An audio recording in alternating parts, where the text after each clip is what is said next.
I'm Rob Skinner, and this is the Rob Skinner Podcast. Today I'm talking to Austen and Sara Bolves, missionaries to Berlin, Germany. Find out how God is working in their lives. All this and more on the Rob Skinner Podcast.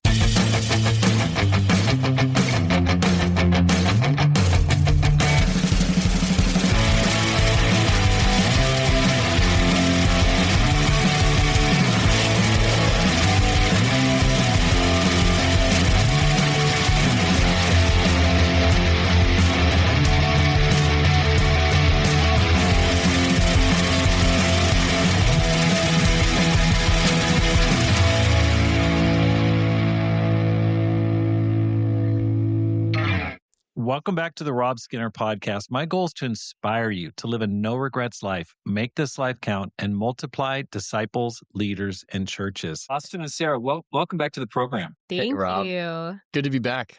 Thanks for having us. Yes. Okay, you guys are in Berlin. We were just talking about it last time. That was a while ago. Mm-hmm. For those who didn't get to hear the first interview that we had, can you share briefly how you became Christians? Yeah.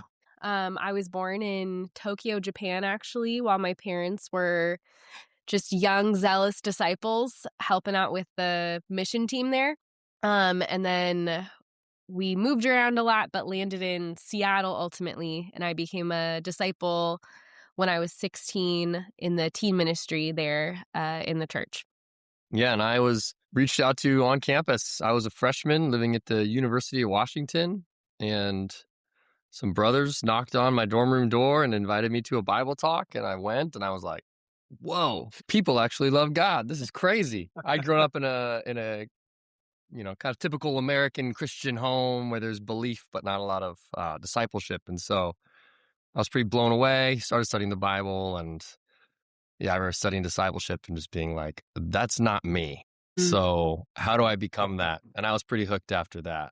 And the brothers were super patient with me and had to do like 6 different cross studies to make it. But eventually I was convicted about my sin and compelled by the love of Christ. And that was August 2012, going into my sophomore year of university. I got baptized. That's awesome. How'd you guys meet? The first time we met was at a campus devotional, actually, shortly after Austen had been reached out to. And then he became a Christian a little bit later. And we were just great friends for a while. And then one thing progressed to another. And we started dating right before my senior year of college and right before his junior year of college. Yeah. So campus ministry at University of Washington. Yeah. In the same Bible talk, being good friends, and a couple encouragement dates later, and then a couple real dates later, asked her out. Yeah. That's awesome. Now, how old are you guys? I am 32. I'll be 33 this summer. Yeah, and I'm 34. Okay. So, and then what years did you guys get married? 2015.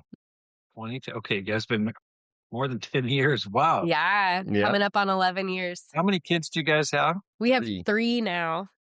We have a 5-year-old, a 3-year-old, and then we had a Berlin baby who is 11 months old now. That is so exciting. I know I wanted to interview you earlier, but you were just kind of having a baby and everything. So I'm really glad you guys were able to come back into the program. Thank you so much. Okay, last time we talked, I think you were in Boston.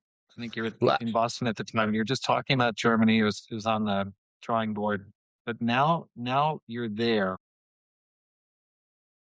Can you just give before we dive into just talking about your work here in Berlin, can you just give kind of an overview of where you've been since you became Christians, or at least since you met? Yeah, so we met University of Washington, which is in Seattle, Washington. And so we both became Christians. We both graduated from school there and went straight into ministry. So 2015, I graduated in June. I went into the ministry in June. And we got married in August. She came onto the ministry as well in August that year. So 2015 was busy. And then we stayed there and had an amazing time with the church there, working with young professionals and then campus ministry. And that's where we got appointed. And then had always our sights set on going overseas. It was always on our heart. And Seattle was partnered with the Middle East by the time we were ready to go. And the Middle East just said, hey, we don't really need white Americans coming to spread the gospel. So we were encouraged to look elsewhere and inquire of other places. And that's how European Mission Society popped on our radar, which they extended the hand to say, hey, come work with us and we'll help you find a great place. So they brought us to Boston so that we could work with the Boston church and get to know some of the other folks who are with the European Mission Society and in Europe so that we could identify, hey, where would be a great place for us to land? So we were in Boston for a year and a half, training specifically for the European mission field while helping lead the downtown Boston campus ministry. And then January 2023, moved to Berlin. And we've been here since. It's been 3 years. Yeah, Already 3 years. Isn't that crazy? it's flown by. Okay. Well, let's talk about that. Okay. First of all, why Germany? I mean, like, when did Germany get on your radar? Yeah, That's a great question. That's really funny. Germany's been in our lives at times in funny different ways. You know, Sarah's family lived in Germany when she was a little girl. Didn't necessarily put the German mission on her heart. We got married and had missions on our heart. And at the time, Scott and Lynn Green had gone from Seattle to work in Berlin and help the church here. So they were in Germany. And so when we first mentioned missions to the church in Seattle and the staff there, they said, oh, maybe one day we'll send you to Germany. And we were like, okay, that's really cool. But anybody who knows the story of the Greens, Scott got sick. They had to come home. And Lynn's continued to be involved with a lot of things. But by the time we were looking for where to go, Germany was kind of long gone history for us. So we reached out to EMS. Like I said, I said, hey, we'd love to get to know you better before we just ship you off to go somewhere. So come to Boston and we can see what would be a good fit. And in that time, there were some really interesting things happening here in Europe. The couple that had been leading in Berlin really had it on their heart to plant a church in Frankfurt, Germany. And so they decided, hey, we're going to go plant this church. They recruited a few friends to go with them and they went to Frankfurt. And there wasn't really a plan for Berlin yet. They kind of went in faith going, hey, God's going to do something for Berlin. Well, we accepted the position here before they moved to Frankfurt. They reached out to us. The timelines look like that. So they committed to going to Frankfurt. They began the move while they were interviewing us. Okay. So it wasn't, they went kind of in tandem with us getting interviewed. And so anyways, it was this big door all of a sudden with this church in Berlin that has, been a really important church in Europe for a long time. And suddenly there was a wide open position here. And Berlin is one of those cities that's really friendly to Americans. And the church here was really excited to have a young American couple come in, which, that could be culturally challenging for some churches and a lot of people. So it just ended up being a really good fit. And so when we interviewed, we came and we just felt like, wow, this is totally where we want to be. And there was some pretty, miraculous answered prayers along the way where God just made it totally clear, like, you got to go to Germany. Honestly, it wasn't like big on our hearts or anything. It was just the mission was on our hearts. And slowly God revealed that this was the place, that the doors were open and that he wanted us to be. But let's talk a little bit. Why were missions on your heart? Where did that come from? Like a lot of Christians, they become Christians, never think about going overseas. Where was that coming from? Yeah, I mean, for me, most of my childhood, I was moving around a lot overseas. Like I said, I was born in Japan. My family lived in Indonesia for about 2 years. And then we were in 2 different cities in Germany for 2 years. And a big part of me becoming a Christian was seeing faith and discipleship lived out all over the world, despite the culture and the language. And that, even as a young kid, was really inspiring to me. And I had always thought I would love to live overseas again. I didn't necessarily think I'm going to go into the ministry when I was growing up, when I was a teenager. Even in campus ministry, I wasn't really sure that that's what I wanted yet. But I just had a heart for other cultures and other countries. And that was something we actually really bonded over when we were dating, was that excitement about the adventure of living in another place and learning a different language. And so then when God called us into the ministry, that dream really crystallized of this is such a cool way for us to get to live that out, to go spread the gospel somewhere that's not our home country. And I think something else that we felt was we were in a church in Seattle with a lot of resources, a big staff, very stable. And we knew there were churches, especially outside the United States, that didn't have even a fraction of what we were getting to experience. And so I think it really inspired us, this idea to let's go give back. We've been given so much. We've been poured into so much in our ministry experience in the States. Let's go somewhere that doesn't have these kind of resources and really serve in a different way. Yeah. I don't know if you'd add And anything to that.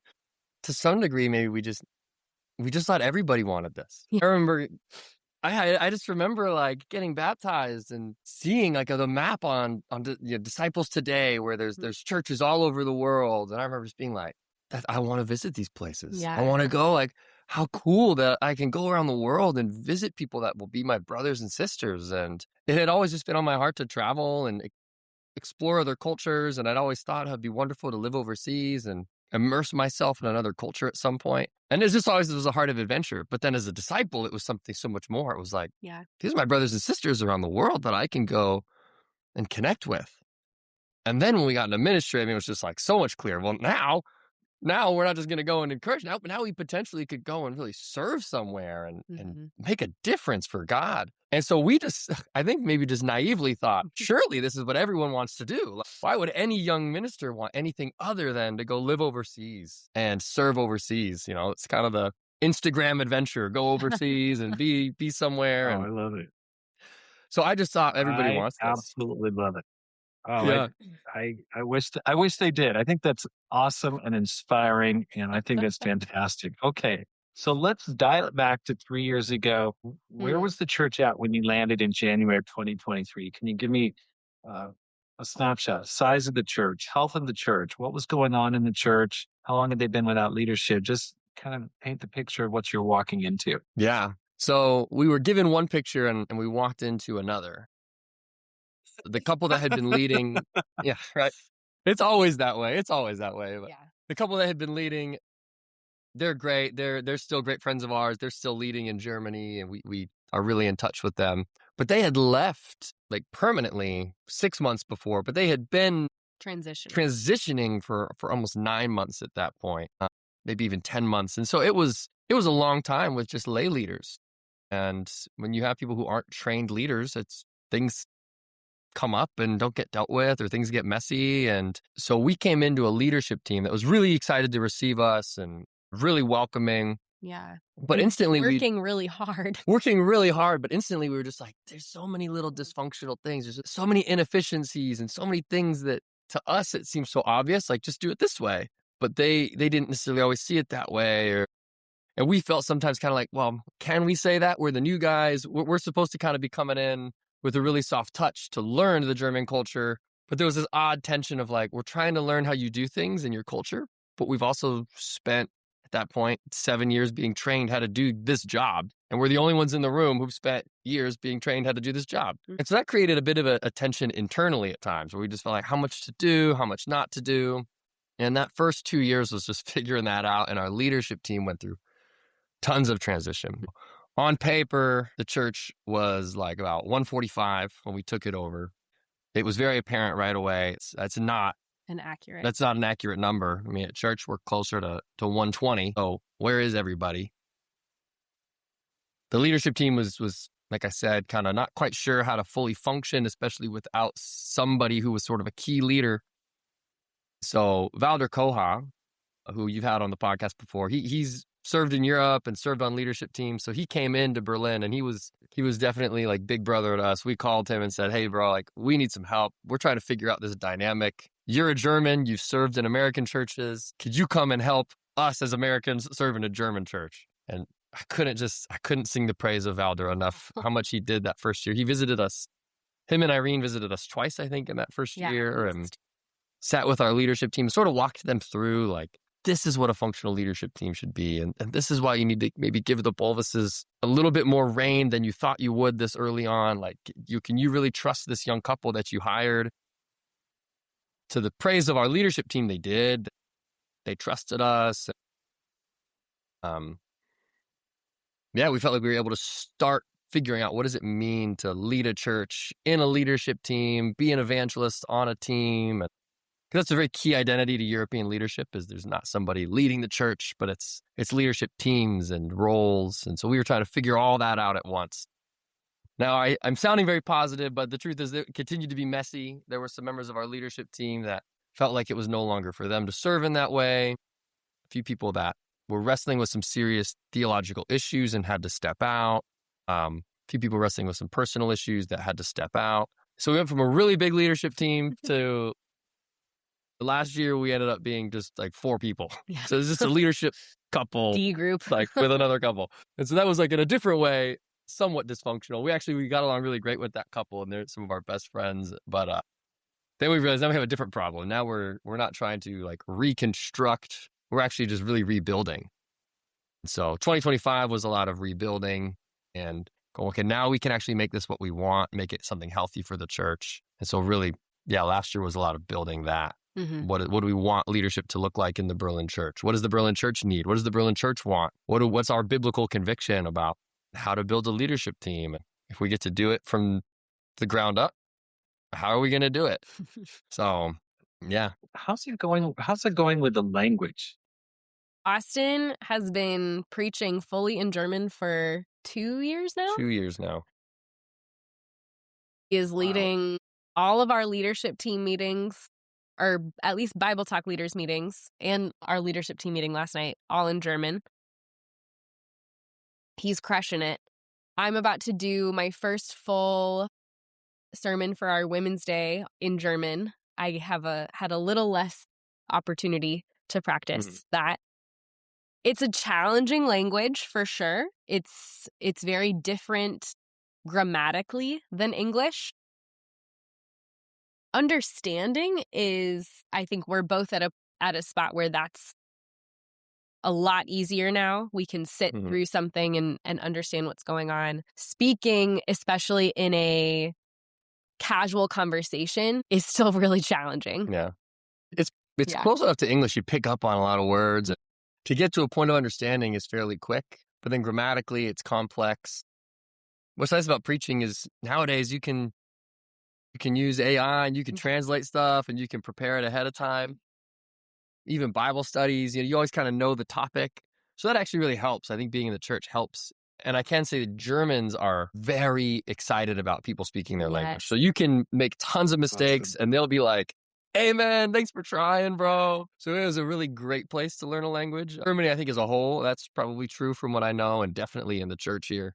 Incredibly gracious and patient. Yeah, it is tricky, and it's interesting. I always say, I'm like, man, there's so many things that if we could lead in English, I feel like I could just handle more, and I could just quickly react to, and everything, it slows me down. It makes me like, do I know what I'm saying? Or I get out of a meeting and I'm like, I think it went this way. And then one of the German speakers goes, no, man, it kind of went this way. And I was like, oh, really? I think I missed like a key word. So we're getting there, but it is definitely a challenge. Absolutely. I had German in high school, and I just remember the verbs go at the end of the sentences, don't they? You have to wait in suspense to the end of the sentence to figure out what's actually happening. Yes. Yeah. Exactly. And if you lose track of that verb, you get to the end, and sometimes you got to put 2 or 3 at the end, and you're like, sometimes it leaves me, and I get to the end of the sentence, and I just look around with a blank stare, and the Bible Talk leaders help me out. They're like, you're looking for this word. I'm like, yeah, thanks. That's awesome. That's incredible. You're preaching. That's great. And you guys are you're just way ahead of the game. That's fantastic. We're trying. How have you seen God at work? Any miracles that you've seen? Any bright spots? You go, man, this is God. I can see his footsteps. Yeah. I mean, there's definitely miracles. Yeah. I mean, I would say, our first year here was it was challenging. We're adjusting to a new place, a new culture. We've got family stuff going on back in the States.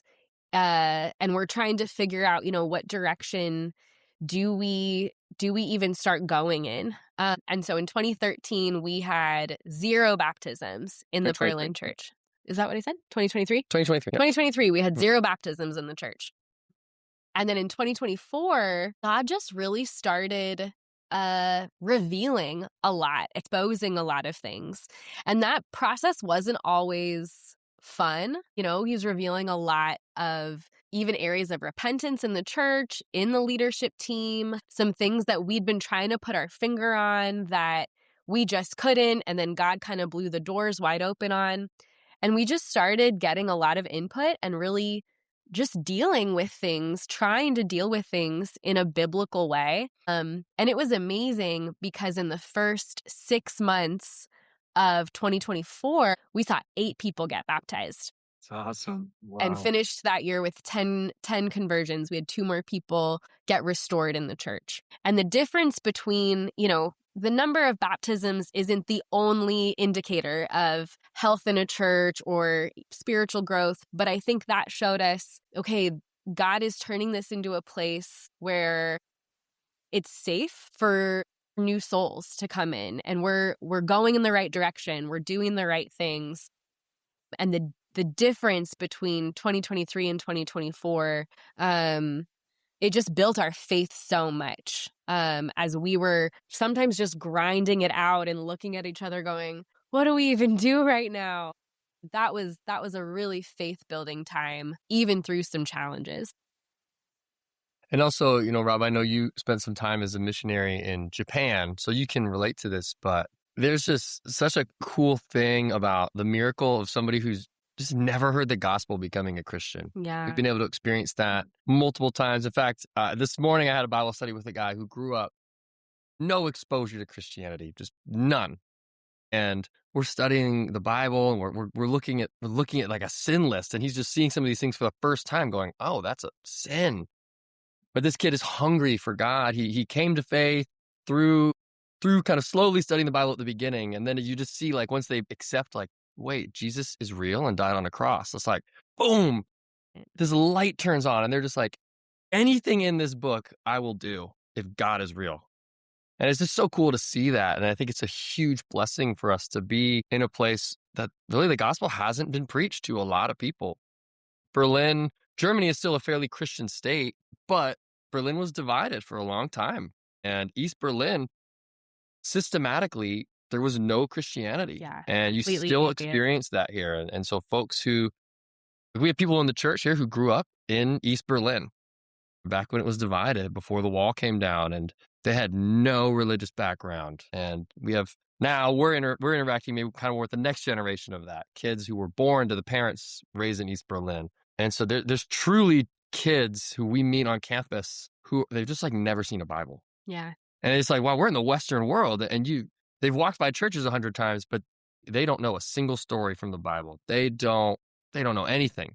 And so the miracle of seeing these just complete, almost not even atheists, they've never even thought about it. They never even made a Blank conscious slate. choice about religion, confronted with like, oh, I don't know what I believe. And coming to faith. We've seen that a few times, and it's just such a unique joy to see the gospel move that way. It was like blew me away in Japan. Like I'd run into people that hadn't even thought about God or spirituality or, hey, what am I doing here? Where am I going? Like Mm-hmm. they're like, oh, wow, I haven't thought about that. I'm like, you haven't even thought. I mean, not Yeah, just Christianity or Jesus, but just like you haven't like thought like kind of big picture, like what's going on.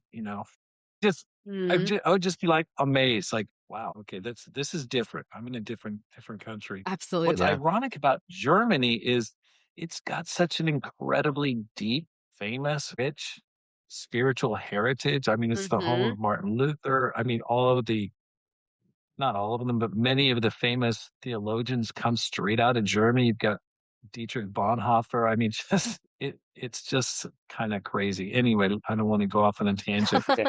Okay. What's been most challenging for you guys since arriving 3 years ago?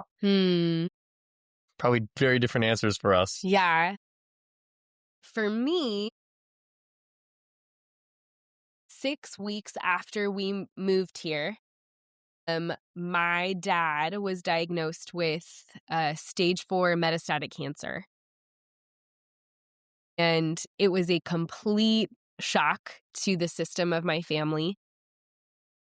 The first year was really scary. He was in and out of the hospital a lot, had to kind of relearn how to walk after the cancer on his spine had attacked his legs. It was a really uncertain time. And I think for me, having just landed in this foreign country with 2 little kids, um, in a church that we were kind of like, "This isn't exactly what we thought it was gonna be. What are we doing?" I really had to wrestle with why is this God's plan? And it was really, I think, challenging, knowing even before we had moved, this cancer was in my dad's body, but God chose to not reveal that until after we'd come here.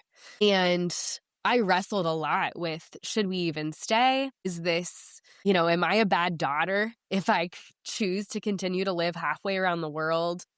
My brother and sister-in-law were heroic and moved back in with my parents for most of that first year after my dad was diagnosed to help, which was incredible. And I carried a lot of guilt for not being there. But it was really amazing because my dad is a faithful disciple. And one of the first conversations I had with him after that diagnosis, he said, "Sarah, don't you dare come back. God sent you there. God wants to use you guys. I'm going to be okay, but you're where you're supposed to be." And that was just so incredible that his faith, even though selfishly, I know that he wishes we were down the street and he could see our kids every day and all of that. And we don't know how long he has. Miraculously, he is relatively stable right now. We're almost exactly 3 years from his diagnosis, and he's still in treatment and doing okay. And we do everything we can to make trips back.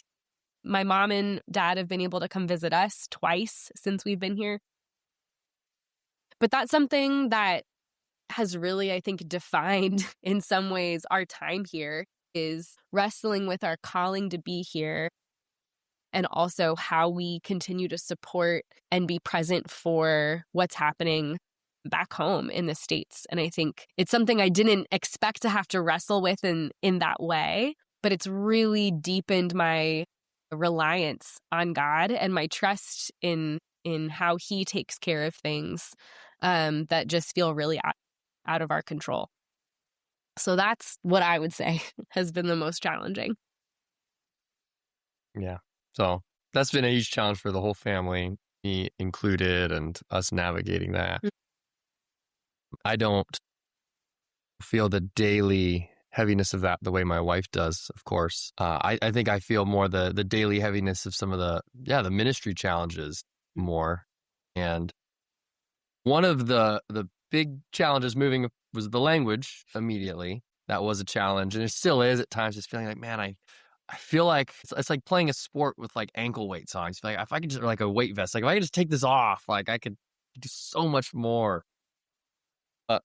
Then I also realized I had a pretty strong revelation last year where I was wrestling with God, like, I want to see the church grow, and I want to do my job better. And you called me here, and I'm trying. And I had to be really humble with myself and before God and just go, I don't know what I'm doing. Like, I don't know what I'm doing. I've been a campus minister, and yeah, I've been trained, and yeah, I'm okay. I'm an evangelist in the kingdom of God, and that's cool. But I've never led a whole church. I've never led a whole church and made it grow. I mean, I've never led a leadership team. I've never led Bible Talk leaders meetings for adults every other Sunday. Like, there's so many things I've just never done. And I had to really get humble. And we're super blessed because of that time in Boston. We're still connected with the church in Boston. And so I was able to call Kevin Miller and go, dude, wait a second. Like, what am I doing here? Can you help me? I need to learn so it's kind of what it's like one of those, like, you don't know what you don't know things, and I Mhm. just realized I don't know anything, and I need to figure this out, and so I was able to have some phone calls with some guys back in Boston, and we have lots of relationships here in Europe that we've been able to have conversations like that with, Mhm. and I just think one of the biggest challenges for me has been really trying to be humble about what I don't know and trying to learn and and then have the boldness to go, "No, okay, now I know what to do. Am I going to do it? Am I going to be bold enough to bring this to my church and ask them to have faith with me and do this with me and ask them to do it in German, which is harder for me to communicate my emotion and my passion, but can I do this?" And Mm. so I think that's been a big challenge for me is just kind of trying to get out of my own way and going, I don't know what I don't know, but that's not an excuse. It's on me to make sure I go learn that stuff. It's on me to make sure if I'm put here in this church, God is asking me to be a good servant who goes out and learns that stuff and Mhm. takes care of his people. I can't be a shepherd who goes, I don't know how to be a shepherd, but thanks for all these sheep. I really got to be like a diligent shepherd who goes out and learns what it means. And so that's been a really fun challenge, but it was challenging. It was challenging my character and it's challenging to my leadership. It's interesting how God seems to do that with regularity, and you use all of the skills, all of the tricks, all of the tools in your tool belt. You go through all of them, and then one day you realize you've done everything. You've tried everything that you knew. You've Yep. exhausted your whole inventory of capabilities and techniques to do ministry, and then you're just left with like, hey, God, you gotta come through here. I There's something that you're going to have to do. And Yeah. I just, it's happened so many times in my ministry career. And I just think he does that to confirm what he says in John 15 that, apart from me, you could do nothing. So that's just a really interesting Mhm. process. So good for you. But it's a tough feeling. You feel really empty and you kind of confronted with your limitations, no doubt about it. Yeah. While we're talking about that, what has helped you guys in the midst of this with your father, with Greg being sick, Mhm. having three kids, ministry challenges, language challenges? How have you kept up optimistic? How have you been Mm. able to grow spiritually in the midst of that? Like, what's helped you? You Mm. guys seem like you're doing really good right now. I mean, I'm getting a great vibe from you guys. What's helped you to maintain that? So many things. Probably the first thing, there's three things that I think jump to my mind. But the first one is I just love my wife. Like, I think our marriage has always been a huge strength of ours. I just, We're best friends. like, we knew going into this, like, we're going into this together. And no matter what's come at us, our marriage has stayed a priority. And Mhm. we've had people who've been there to look out for that for us and make sure that our marriage is healthy and strong.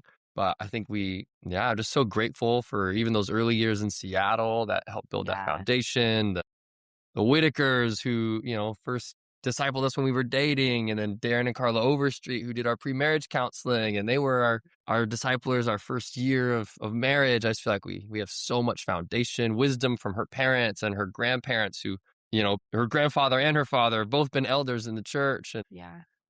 I really do feel like, man, so much of our stability comes from God, and then the fact that our marriage is stable. Yeah. I just feel like you can weather a lot when your marriage is strong. Totally Yeah. agree.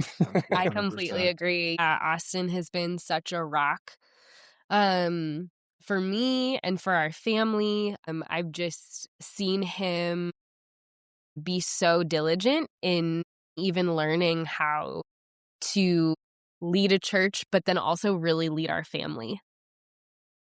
And he's been such a safe place for me as I've kind of gone on a little bit of a roller coaster at times emotionally through another pregnancy and another baby. And just his conviction, to be the man that God calls him to be, to lay down his life like Christ did for the church, for me and for our kids, I think, um, is is such a huge part of why I still feel like this is a joyful season, and something I really am passionate about, is so much because of the man that Austen is very humbly striving to be. So, yeah. That's awesome. Sarah, you've had 2 kids before, Mhm. all are under the age of 5. Someone who's listening, they've got kids, they're like, "Oh, I'd love to do what they're doing, but I don't know if I can do that with kids." How have you managed it? Like, give a little bit of wisdom here on your mindset coming in as a mother on the mission field, and on top of the fact that you've got the younger generation to take care of, and you had Mhm. your dad who's been sick. Yeah, Tell me a little bit about what's helped you. that's a great question. I mean, I think first and foremost, and this feels almost cliche to say, but I think just being completely rooted in God, that I am nothing if I have not been filled with the Holy Spirit on a daily basis. Because it takes a lot. Motherhood is exhausting. Taking care of people in the church, it's such a beautiful calling, but it's also draining and it's exhausting. And then all of the stuff with my extended family, obviously. And so I think that's something that I've just had to ground into a lot more in the uncomfortability of being here is I just can't do anything unless I am so deeply rooted in God. And then, a little, I guess, more practically speaking, I think my attitude is you just do it. Like and you bring your kids along with you. We don't have a car. We take public transportation all over the city. So, we on a Friday night, if we have a devotional at our church building, we commute about 45 minutes one way with all three of our kids, and it's just a normal part of our life, and they love it. They're so excited. And I think a lot of it has to do with our attitude of how we talk about the church, how we express our joy, not only in our discipleship, but in the work that we're doing here. Because our kids make sacrifices too. They stay up late. They, go to bed, and then we have a meeting afterwards. And if they need something, we got to hurry up and get them down so that we can have our meeting. But I think having the resilience to believe even if I can do hard things and I bring them along, they can do hard things too. But it can be a joy. And I think really tapping into the joy that God calls us to have. I've seen that help me as a mother, and as a minister, and help our kids feel like this is a joyful life we're living. We're not living this hard, suffering life of daily tribulation. That it's fun and it's cool that we get to live in this different place, and it's awesome that we spend so much time with the church. That's really on both of our hearts, I think. But it starts with me having to really dig deep into that and find that so that I can, illustrate that for our kids. Totally agree with you. I just feel like it's just a great, great short motto. Just bring them along. I mean, Yeah, just that's the way to exactly. do it. Don't make your kids the sole focal point of your life and Yeah. make their bedtimes the ultimate, appointment for every single No, day. they'll be Just okay. just bring them into they'll be okay. Just bring them into your life. And I read a book by Nassim Taleb. He just he used the phrase anti-fragile and how we're designed to Mm, get stronger when we're tested. We're absolutely. designed to bounce back, and your kids get stronger when they're gradually stretching themselves and realize they're not the center of the world. Jesus is the center of the world. And so Yeah. Hmm. anyway, I'm not gonna get off my sermon high horse here. I love it, man. Great, No, great example. amen to all Okay, that. so what advice would you give to a person who wants to make this life count? You guys are definitely making your life count. What advice would you give? Hmm. Yeah, it's a good question. And I think I've been chewing on a piece of advice that Kevin Miller gave me recently, and it's really helped me. And I think it's carried me through all my ministry years, and it's helping me now. But we lead people. Like in leadership, we lead people. We don't lead churches. We don't lead systems. We don't lead church services. We're in the people business. That's what Jesus did. He loved people. He led people. He served people. I just think anybody can make their life count if they're willing to make sacrifices to love people around them, love the lost around them, love their neighbors, love their family. That's really what this is. And maybe you feel a call to do something big and bold and faithful, like move to a foreign country. And hey, Berlin would be happy to have anybody listening who wants to come. But to be honest, it's just as faithful sometimes to open your mouth at the grocery store and love the person next to you picking out cereal for their kid. It's just as faithful to open your mouth and ask the guy at the gym if he needs a spot because you're looking for an easy way to start a conversation to share your faith. Really, it's just as faithful. And we lead people and we love people. And if you want to make your life count, you got to just look around and see the people around you and find ways to love them the way Jesus would. Amen. Yeah, I completely agree with that. And I think my piece of advice,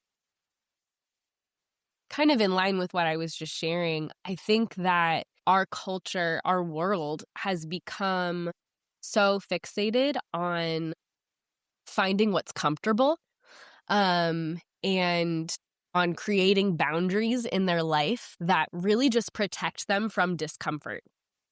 And being a foreign missionary is one of the most uncomfortable things I've ever done. Even just the daily inconveniences of trying to navigate in another language how to get our Wi-Fi set up, or That was the biggest challenge of living in Germany. yes, Getting Wi-Fi. getting Wi-Fi That's my was new really answer. hard. Or trying to engage with the moms when I pick up Rowan and Addie who are speaking in German, and I still feel insecure about my German. And everything in between, I think that it's so easy, even as a faithful disciple, to just get comfortable and to steer into what is familiar to me, what feels safe, what feels, I think there's all of this messaging about protecting your peace and letting go of things that don't serve you. And I just don't see that in the Bible at all. I see faithful men and women embracing discomfort and running into spaces that aren't familiar, so that they can build their faith in God, and so that God can use them in ways that they don't maybe see. And so that, I think, is something that I'm trying to do more and more all the time. But that would be what I would call people to, who are thinking about, how do I make my life count? What could I do for God? Steer into discomfort and watch God do miracles in ways that our limited comfort zones wouldn't allow us to otherwise. You're into discomfort. Okay, there's a soundbite. That's an amazing thought. Guys, you guys are killing it. It's great to talk to you. Thank you so much for coming on the program. If people wanted to contact you, if they have interest in doing missions, maybe in Germany, how could they reach you? Yeah, if anybody goes on to Disciples Today, if they're familiar with that, they can look up the Berlin Church and the email there will come to my email address. That's the easiest way people will remember. You could directly reach out, austenbolves@gmail.com or sarah.bolves@gmail.com. Yeah, those would be probably the best ways to get a hold of us, and we would be happy to hear from anybody. I'm not really on any other social media. I guess Yeah, do you some can stuff. DM me on Instagram. Sarah Marie Bolves is my handle. Reach out on Facebook, but yeah, probably the email through our website here in Berlin is the most straightforward way, I guess. Thanks for coming on the program. Thanks for having us, appreciate Rob. it. And thanks for listening. Here's how you can help support the program. First, sign up for my weekly newsletter. I want to keep in better touch with 10X Christians just like yourself. So you can do that at my website, robskinner.com. Secondly, read and review my latest book, The 10X Christian. You can find it on amazon.com or by going to my website at robskinner.com, because my goal is to inspire you to live a no regrets life, make this life count, and multiply disciples, leaders, and churches. Have a great day and make this life count.